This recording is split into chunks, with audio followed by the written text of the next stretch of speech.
NGO charitable ટ્રસ્ટની loan બરાબર 3,88,000 એનું ડીડી આલ્યા પછી અંદર લખેલું હતું કે તમારી લોન 7 દિવસમાં તમારા વલાસના બેંકના ખાતામાં જમા થઈ જશે 3,88,000 બરાબર. એમાં 1,88,000 સબસિડી હતી, 2 લાખ ભરવાના હતા રિટર્ન, એના દર મહિના 2,000 હપ્તા બરાબર. એ ડીડી આલ્યા પછી 7 મહિના ચાલે મેં ફોન કર્યો, આ પાર્ટીએ મારો ફોન રિસીવ ના કર્યો, એના પછી મારા નંબર આજ દર સુધી બ્લેકમાં ગાલ્યા બરોબર. આ મેં ફરિયાદ કરી એટલે 9 વર્ષે પાર્ટી હાથમાં આવી છે. અત્યારે શું નિર્ણય લેવામાં આવ્યો? અત્યારે શું નિર્ણય લેવામાં આવ્યો? નિર્ણય પૈસા જો લોન પૂરી બરાબર, આ પૈસા 3,50,000 લેખે દરથી પરત કરવા પડશે. કેટલા વર્ષથી આ વસ્તુ બની છે? આ 9 વર્ષ થયો.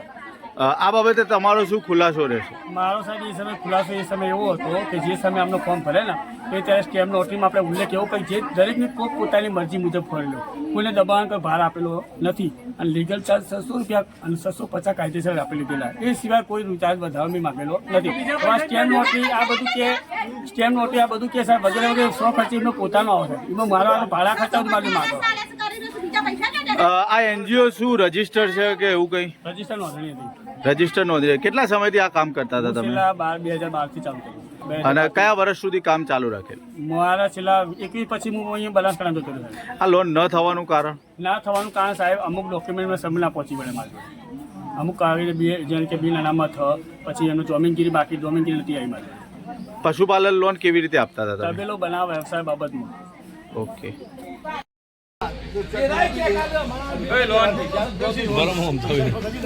અશોકભાઈ, તમે જે પેમેન્ટ લીધું છે પરત આપશો તો ઠીક છે, નહીં આપો તો આમાં આગળ ફેંકીશું અને કોર્ટમાં કાલે આ બધી બહેનો આવશે.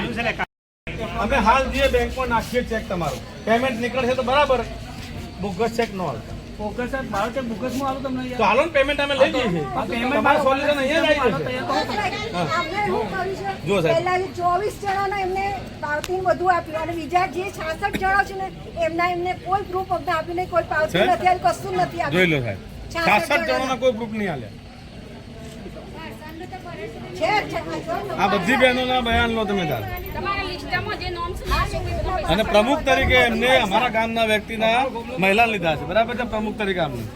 હવે પ્રમુખ તરીકે અમારા ગામના વ્યક્તિ અમે તો વિશ્વાસમાં આપવાના જ છીએ ને.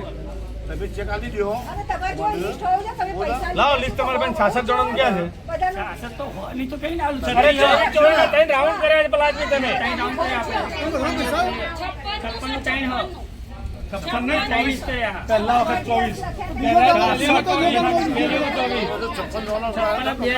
24 તમારે બેન પહેલા 24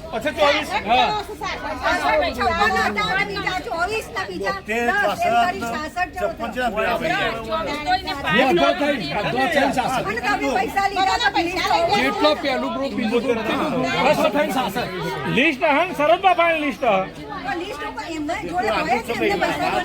હા તો પછી કાઢે ને સાહેબ કાઢે ને સાહેબ આ ખોટું મલસી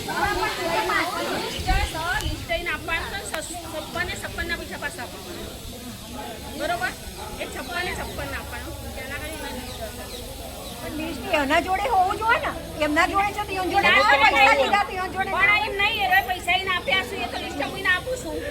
પણ એને જોડે કેમ નહીં? પૈસા લીધા છે એના જોડે કેમ લિસ્ટ ના નહીં? જોડે હવે તમને એ તો ન જોવાનું, મારા જોડે આવીને હું લિસ્ટ લઈને આપી દઉં છું બરોબર.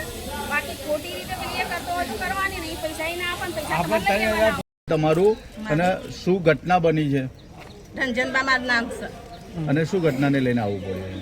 આ લોન પાસ ના થઈ એટલે આબુ ભર્યો મારો. 7-8 વર્ષથી પૈસા લઈ ગયા છે તો અમને પૈસા પાસા નહીં હાલતા, અમારા ચેક લઈ ગયા છે તો ચેક પાસા હાલવા પડે ને. ચેક લઈ ગયા છે. શાના માટેની લોન કરાવવા માટે? પશુપાલન ની લોન છે. કેટલી લોન કરી હતી? 3,88,000. એ ચેક ને બધું કોણ લઈ ગયું છે? સાહેબ જે સાહેબ શું નામ છે એમનું? અશોકભાઈ સાહેબ લઈ ગયા છે ચેક અમારા. શું કહીને લઈ ગયા હતા? લોન પાસ કરવાની છે, ચેક આલો. અમે સહીઓ કરીને ચેક આલ્યા છે. ખાતામાં નહીં. તમે કોઈ પૈસા આપ્યા ખરા? પેલા 750 આલ્યા છે, પછી 600 આલ્યા છે, પછી 1800 આલ્યા છે. ટોટલ કેટલા આપ્યા? એની કોઈ પહોંચ કે એવું કઈ તમને આવ્યું? પાવતીઓ શું અમાર જોડે 650 ની જ પહોંચ છે બીજી બીજી કોઈ પહોંચ પાવતી નહીં નહીં બીજી તો આ તમે વખત આલો આલું interview. પેલી વખત આલું એમ કરીને આલી જ આલી લો. નહીં